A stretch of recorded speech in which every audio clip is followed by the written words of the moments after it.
Hello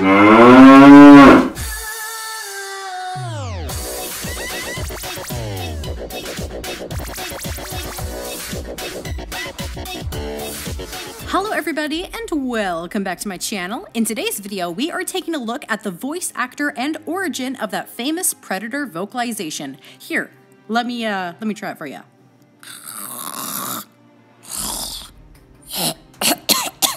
Maybe just listen to this.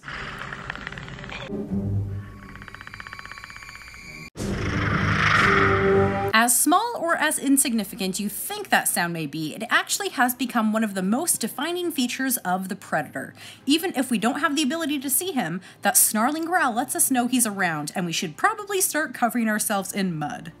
Couldn't see me. I thought the origin of that famous sound had a pretty cool backstory, and I wanted to share it with you guys today. If you grew up in the 80s or 90s, I'm sure you know who Peter Cullen is. Or if you don't, he's been under your nose this whole time. He's the Canadian voice actor responsible for well over 100 of your favorite characters, from both on television, the big screen, video games, and much more. From the Jetsons, Rambo, The Force of Freedom, Teenage Mutant Ninja Turtles, to Tailspin, the talented Peter Cullen is best known for his work as Optimus Prime from Transformers and Eeyore from Winnie the Pooh. Here's just a little snippet of some of his work. I am Optimus Prime.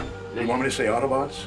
Autobots Recon. Those who tried to harm you are called Decepticons. Prince Adam and Orko with coin trick, new from the Masters of the Universe collection. Step aside, woman. There's nothing like a midnight snack of Limburger cheese. In all the finest timbers. My name is Optimus Prime. But his work on the 1987 Predator vocalization has a pretty neat backstory to it. Cullen had arrived at the 20th Century Fox soundstage to audition for the voice of Predator. He had just returned from recording 11 reels of King Kong for the 1976 remake and strained his voice so much in that 5+ hour session, he began to cough up blood.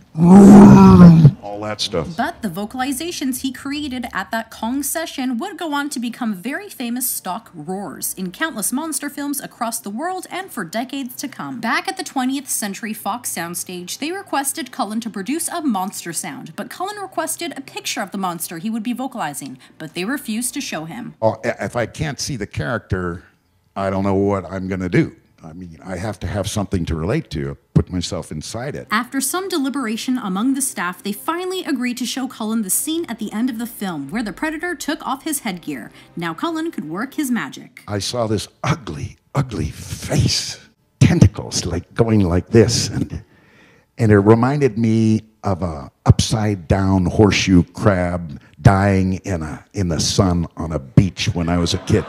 From that horseshoe crab was coming all this crackling sounds, bubbles coming out that were bursting, you know. I could remember it. I thought, okay.